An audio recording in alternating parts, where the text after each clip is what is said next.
Assalamualaikum warahmatullahi wabarakatuh. Saya Nadia Warunisa, NIM 21589. Di sini saya akan menjelaskan timeline infografis yang saya buat, yaitu mengenai Art Deco. Nah, Art Deco ini tuh aliran seni yang muncul di akhir Perang Dunia I yang merupakan kependekan dari art dekoratif. Nah, langsung saja pada tahun yang pertama, yaitu di tahun 1875, istilah seni dekoratif ditemukan. Nah, sebenarnya si seni dekoratif ini tuh udah banyak dipakai sama seniman-seniman di sebelum abad ke-19. Nah, ini ada contohnya, contoh karyanya. Nah, cuma mereka tuh hanya dianggap sebagai pengrajin biasa.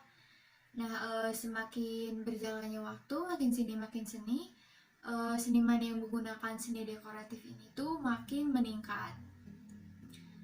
Kemudian pada tahun 1901 atau 1901 didirikanlah Society of Decorative Artists. Nah, ini tuh kayak semacam organisasi gitu yang didirikan khusus untuk seniman dekoratif. Nah, jadi mereka tuh ingin si seni dekoratif ini tuh menyebar eksposisinya ke negara-negara lain. Nah, kemudian di tahun 1911 si Society of Decorative Artists ini mengusulkan pameran seni dekoratif internasional. Nah, mereka tuh pengen di pameran ini tuh semua karya yang ditampilin tuh pure semuanya seni dekoratif dan seni modern. Jadi tidak diizinkan menggunakan gaya-gaya lama sebelumnya.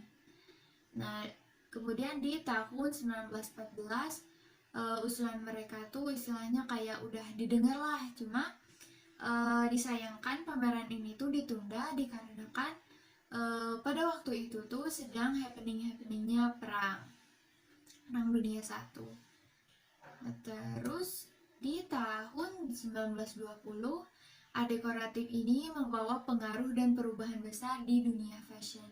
Nah, ini contohnya ada rok. Kalau melihat ke zaman-zaman yang sebelumnya, zaman-zaman yang lama, rok itu mungkin identiknya dengan gaun yang sangat besar, yang lebar gitu, terus dia tuh pakai korset. Nah, cuma di gaya ini tuh si rok tuh kelihatan jauh lebih pendek, sama si bentukannya tuh ramping, lurus, terus ngikutin kayak lekukan tubuhnya gitu. Nah, ini ada contohnya, contoh fotonya. Ini namanya bisa disebut shotgun atau chemise. Nah, karena juga gak menggunakan korset lagi, ini tuh mereka gantinya ada camisole. Nah, camisole ini bisa dilihat gambarnya. Mereka tuh bisa menggunakan camisole sebagai dalaman gitu buat orang-orang Eropa sana. Kemudian slide selanjutnya, ini ada juga topi. Nah, topi ini tuh di zaman ini lebih kayak ngepres gitu di kepalanya, terus dipakainya juga kayak like pull down lower gitu sampai ke alis-alis. Bisa dilihat ini gambarnya. Kemudian lanjut. Nah, kemudian ini ada sepatu. Nah, pada saat ini tuh heels itu sedang marak-maraknya. Nah, heels yang mereka gunakan tuh sekitar 2-3 inches gitu. Ini bisa dilihat ada fotonya. Nah, flat shoes juga masih sering digunakan, cuma gak semarak si heels ini. Kemudian di tahun 1925 balik lagi ke pameran. Pameran ini kemudian diadakan di tahun ini, diadakannya di Paris, Prancis, yang dinamai Exposition Internationale des Arts Décoratifs Industries et Modernes, atau di bahasa Indonesianya tuh pameran internasional seni dekoratif dan seni modern. Nah, ini bisa dilihat fotonya. Sebenarnya diadakannya pameran ini tuh dilatar belakangi juga oleh akhir dari Perang Dunia I ini. Eropa gak ada tanda-tanda kemenangan. Juga Prancis sendiri mengalami kerugian yang sangat besar dari segi tenaga kerja maupun produktivitas industrinya.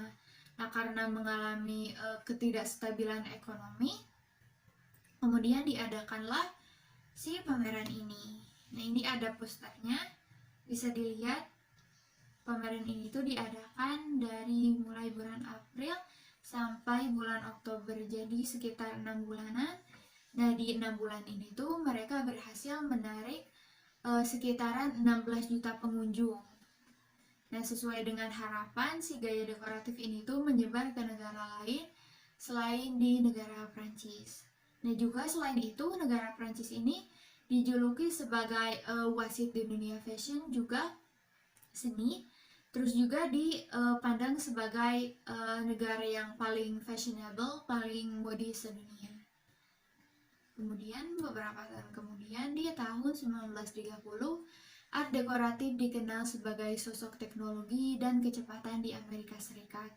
Nah, hal ini tuh sebenarnya bisa dilihat dari penggunaan bahan yang sangat-sangat modern, juga dikenal glossy, halus, juga datar sekali. Ini contohnya ada Carbon and Carbon Building. Ini tuh ada di Michigan, Amerika Serikat. Ini juga ada Chrysler Building. Ini juga di Amerika Serikat, lebih tepatnya di Lexington, New York City.